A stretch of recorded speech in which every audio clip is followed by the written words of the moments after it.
What is going on, everyone? Welcome to the Flips Nations channel. If you're new here, my name is Rob and I've been selling on Amazon for about 3 years now, a little over 3 years now, and I've had a bevy of IP complaints that I've been able to successfully get approved. Everybody, look what I found! More pancakes! Sweet, let's speed it up.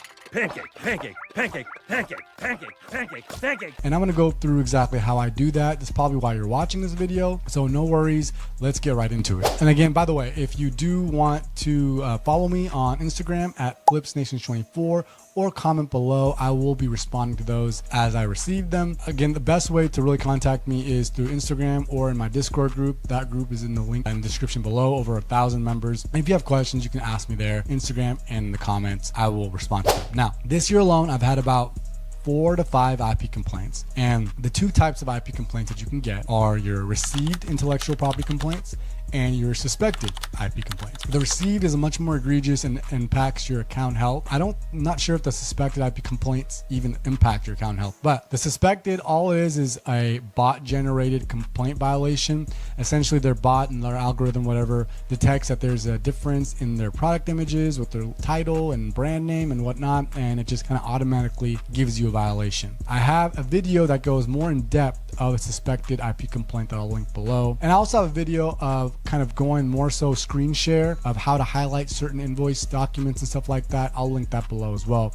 This is not that. This is going to be kind of me telling you about how I am able to get them approved. Let's get on with this. So IP complaint, received IP complaints. Those are intellectual property complaints that you receive either from the brand, or the brand might have hired a lawyer, or the brand might have hired a third-party brand enforcement agency. First thing you probably would have gotten is an email. If you can't find that email, you can go to your performance notification and it will be there. And in the bottom of the email, it'll give you a contact information. That contact information should be an email of who actually initiated that intellectual property violation. If you are a private label seller, you probably know that a lot of these brands have to get registered through Amazon's brand registry program to even give you an IP complaint. What you want to do, first way, and this is the way that I've actually found myself getting these IP complaints approved, and this is a shift because last year no one would ever contact me back on that point of contact. What I do is I email that point of contact, whether that's the brand itself, the brand enforcement, or the lawyer. And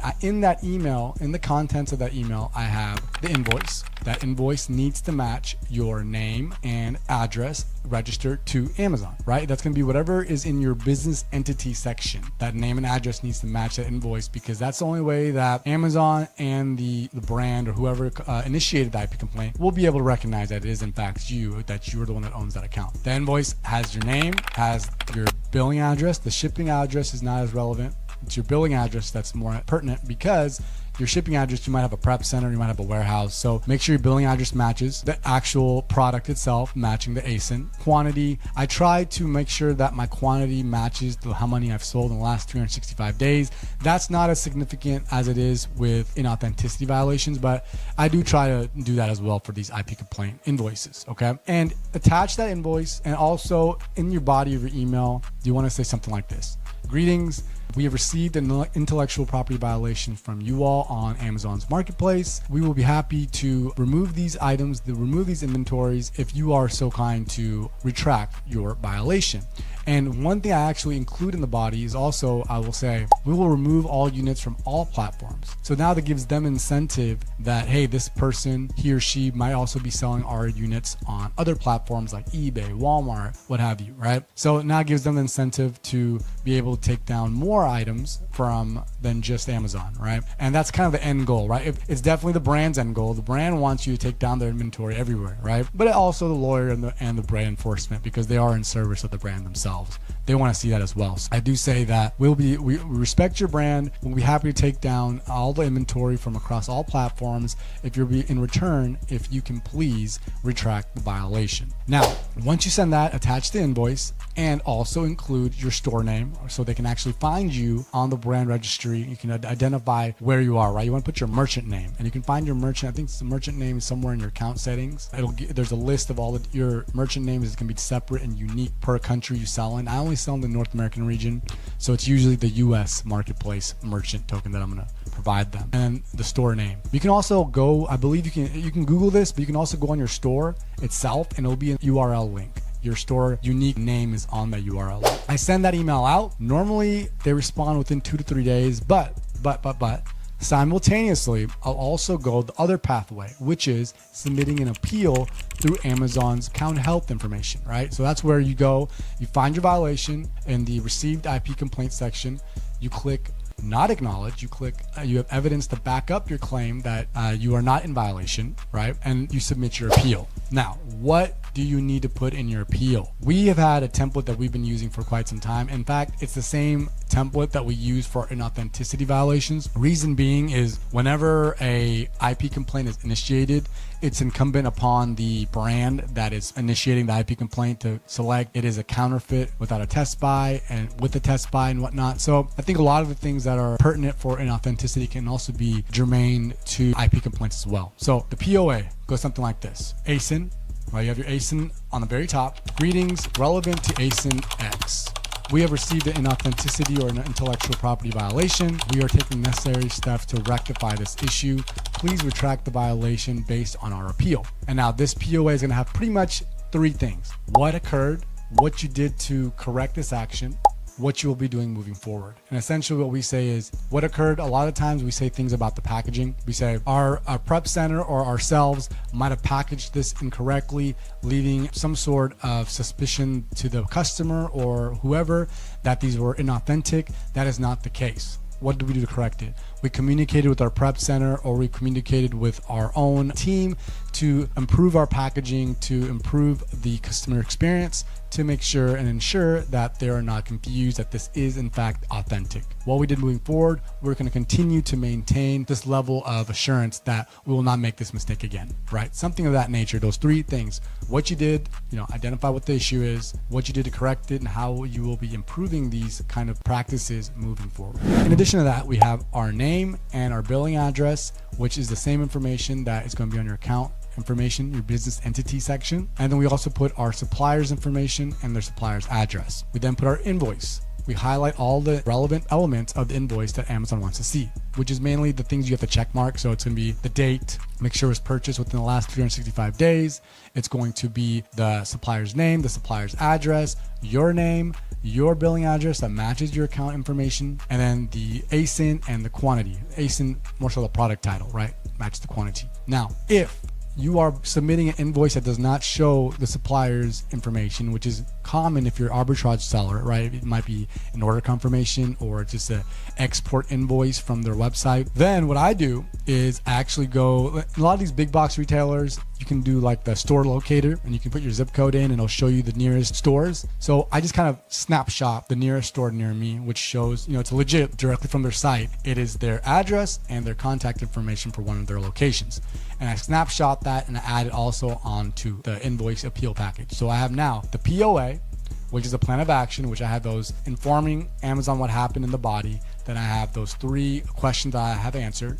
And then I have my information, name and address, supplier's information, name and address, invoice with the relevant highlighted things, and then a snapshot of their actual store name and phone number and address. Okay. I submit that also through that pathway. So now I have 2 pathways I've submitted, right? I've submitted to the actual point of contact that Amazon gave me in that email. And I've also submitted through their own account health page pathway. Many times I have gotten the appeal of the violation lifted through submitting it straight to the account health, because normally they respond within 24 to 48 hours, whereas the brand, they take a little bit longer. This is good because maybe for some whatever reason, the account health team maybe forgot to include an item or a relevant information on the invoice and they'll reject it, but then the brand sees and identifies everything. They're able to check it on the back end and then they'll lift it. For me, again, this year alone, I've had 4 to 5 IP complaints and I've been able to get them lifted from the brand. Kind of interesting, right? And the brand was very responsive, they were very swift, and they lifted it. Now, this used to not be the case. A lot of times I've had brands back in the day,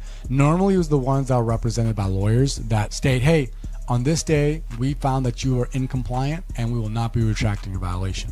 All good, Amazon already lifted it, right? But it's good to have both these pathways sent out so you can just get that violation and remove it as swiftly as possible. Okay, so moving forward here, for IP complaints, this isn't really usually the case, but the best way to really be prepared is before you even make the purchase. Okay, so what do I mean by that? So there's sometimes when I purchase a lead that I'll find that the the billing address you input is non-existent. They just want you to put the zip code. But me knowing, hey, if in the event something happened, like an IP complaint violation, what am I going to do if the invoice doesn't show my billing address? Because all my orders are not being sent to my home address. They're going to my prep center because I live in Texas and we have a really high sales tax rate. So I send it to my prep center where there's no sales tax, right? Just to increase my margins, common knowledge. But what am I going to do then if I get a violation on this lead that I can't put my billing address in? Obviously my shipping address will be there, but that does not match my Amazon account. I skipped the lead. Why? It's not worth it. It's not worth purchasing a lead that down the line it's going to give you this amount of headaches. And I'm speaking from someone who just went through probably the most egregious violation.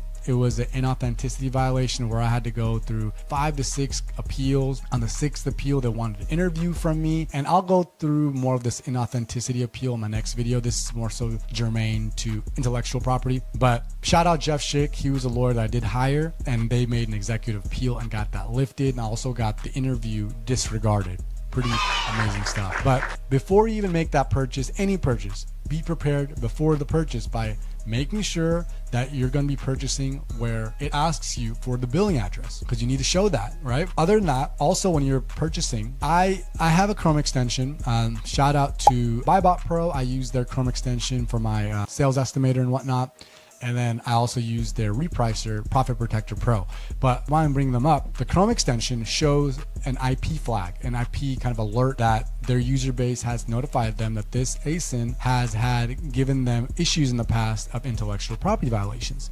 So that's one way to kind of get all your data points and just kind of give you a more informed, educated purchase before actually buying the lead. Now, I take that with a grain of salt. Myself, I've never hired a lawyer in the last 3 years before this. I have never had any sort of dependent, like some sort of tool that only focuses on intellectual property, because I do my own discernment on listings. How do I do that? The first thing is, and you'll know if you ever get an IP complaint, you need to go back over to the listing and look at the keep it chart so you can see what I'm talking about. Here is, let's say there's 10 sellers, right? We have 10 sellers. The day that we get an IP complaint, and most of the time when an IP complaint is initiated, it's initiated to most of the sellers on that listing. So there's not even a slope, it's just straight down, right? It goes from 10 sellers in your offers, the offer section in your keep it chart. There's, there's the buy box, there's the BSR, and there's the offers, right? Let's say there's 10 people selling on the listing. It goes to 0 or to 1, whatever, right? And that's how I check to see if there's an IP violation in the past that has been initiated on this listing. 2 major components, really. The second is to see, obviously, if the brand is on the listing. If the brand is on the listing, I'm not going to sell it, no way. But going deeper into that, I check the history and see if there has been history of a downfall or just a plummet of sellers. And that's pretty much indicative that, hey, there has been an IP violation here in the past.